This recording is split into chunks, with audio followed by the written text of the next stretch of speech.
like even if for me I'm a basketball fan, but I forget like around the time when Kobe Bryant came to be part of the Redeem team, he didn't have like the best reputation. I mean, there was rumored that he kind of made the Lakers choose him over Shaq. Kind of just gave him an ultimatum, and they chose Kobe over Shaq. He had a reputation of being kind of a ball hog, kind of a selfish teammate. And, this was kind of like fresh off of, not fresh, but he was just, I guess, regaining, regaining some type of normalcy after that whole fiasco happened, or the incident with the hotel incident.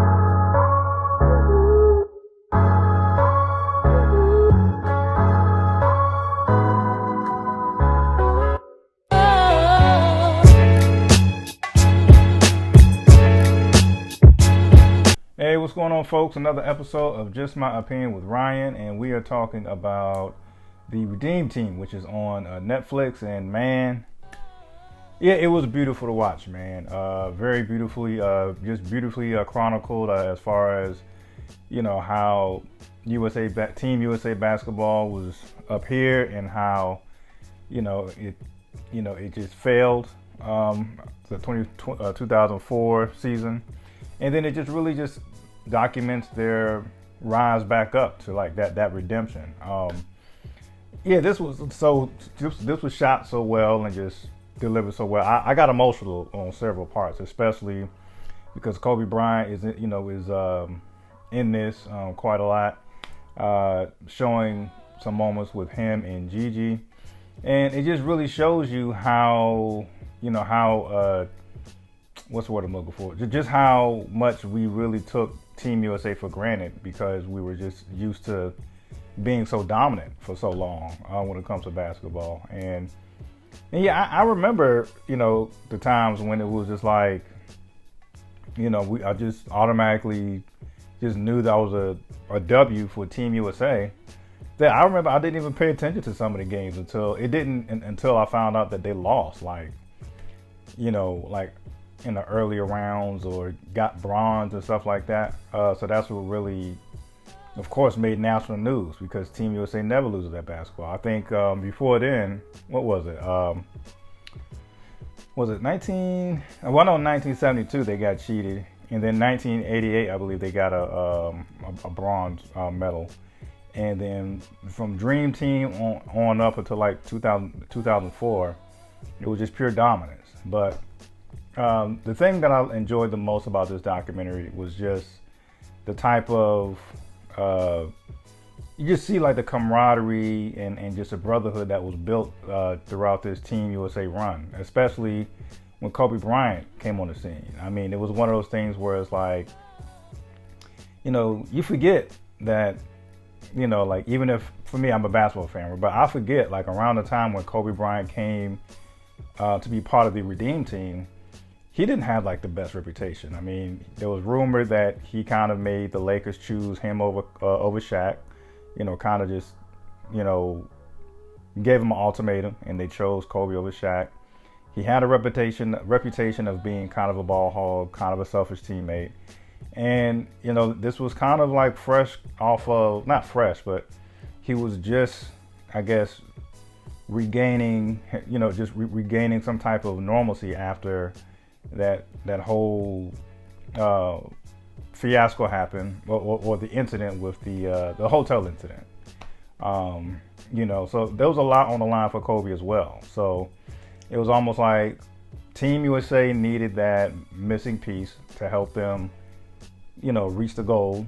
But at the same time, Kobe also needed this moment to really, prove that he's a great teammate, and just put like all those other doubts, you just put those to bed, and it was definitely a dope documentary, man. And I think also what it really does a great job in highlighting is how far like international basketball has come.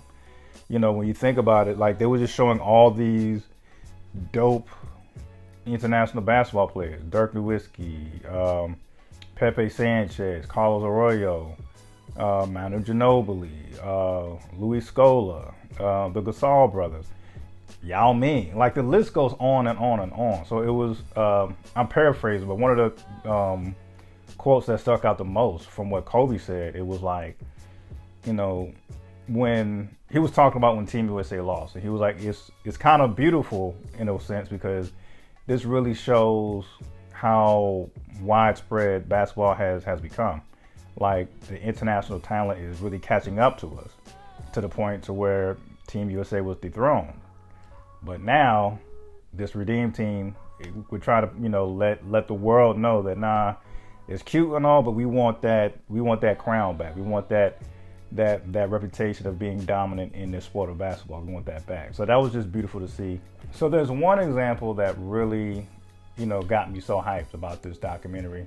And it's just an example to show the type of leader that Kobe Bryant was. The Redeem team is already formed. They're practicing in Las Vegas before, in preparation for the Beijing Olympics. And, they've been all practicing and working so hard. Like the bulk of the team decides to go to some club in Vegas. I forget the name of the club. And they are out there doing it big. And long story short, they party until about, 5:30 in the morning. And by the time that they're coming into the hotel, they see Kobe Bryant coming down the elevator. He has some workout gloves on. He's, dressed in, gym attire. And then they're like, yo, where you going? Like I said, it's about 5:30, 6 in the morning. And Kobe was like, yeah, I'm about to go work out. I'm about to, prepare, for practice. I'll see y'all at practice later on today or whatever the case is. And then they, I think it was like Carmelo Anthony, LeBron James, and like a few other teammates when they were being interviewed. They was like, oh, yeah, this cat different. This is the leadership that we needed. And before you know it, one by one, Chris Paul decided to join Kobe Bryant at these early morning workouts. LeBron James, Dwayne Wade. It was like all these other superstars really started to follow the example that Kobe Bryant was setting. So I thought that was a great story that's within the documentary. And that's going to be my last spoiler alert of this documentary. And it was funny, like another quote, which really highlights kind of the biggest hurdle I felt like Team USA had to overcome. Pepe Sanchez, when they beat the when they beat the 2004 USA team, Pepe Sanchez was interviewed, and one of the quotes he said, he was like, "Yeah, they're all talented, but this is 5-on-5 basketball. This ain't one-on-one. This ain't tennis. And that's one of the things I really feel like Team USA was lacking. I felt like we were so dominant for so long. Team USA was more like, we're just gonna outskill and outperform you until the game's over. But these other teams, like your Spain, your Greece, your Argentinas, they just had team chemistry. I'm talking about they may not have been what they lacked in athleticism, especially during the 2014.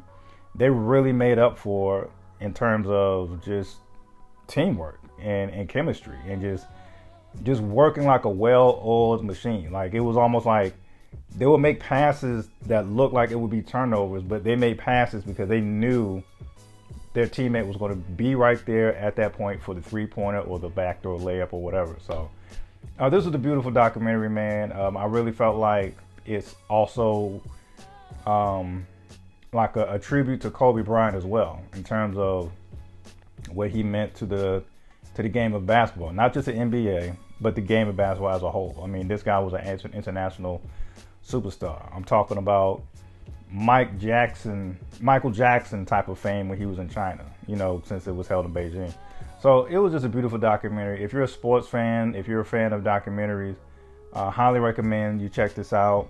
Once again, I know I couldn't help it. I got emotional on several parts, especially whenever Kobe Bryant was talked about. I don't want to spoil too many more of certain parts throughout the documentary and some of the behind the scenes stuff that they showed and other conversations they had. But it was just beautiful to watch how they really formed that team together. Like they really had to have this mindset of, look, this isn't fantasy basketball. We want to build teammates who are going to gel together. This is their mindset when it came to putting together the Redeem team. We just can't put together, just random talented players. I think we're just going to just be dominant anymore, because the 2004 team unfortunately showed how that didn't work. And it's no excuse, but I think another reason for the 2004 team, a lot of the top tier talent was saying no, was opting out, or just, deciding not to play. I think people like Jason Kidd, Shaquille O'Neal, and whoever else that was really, dominant around that time. I think Kevin Garnett may have opted out as well. So stuff like that, man. And yes, this team did have LeBron, D Wade, and Carmelo, but granted, I think they were all the 2003 draft class. So you're talking about the year after their rookie season. You're just throwing them into this, international Team USA thing. Plus, being that they were coached under Larry Brown, I don't think they got a lot of playing time, if I recall correctly. But I've rambled long enough about this. I highly recommend anybody check it out, especially if you're looking for something to watch over the weekend. Beautiful documentary. If you're a Kobe fan, you might get a little emotional on certain parts, but yeah, Kobe was different, man. Kobe was definitely that dude. Love it or hate it, folks. These are just my opinions. Peace.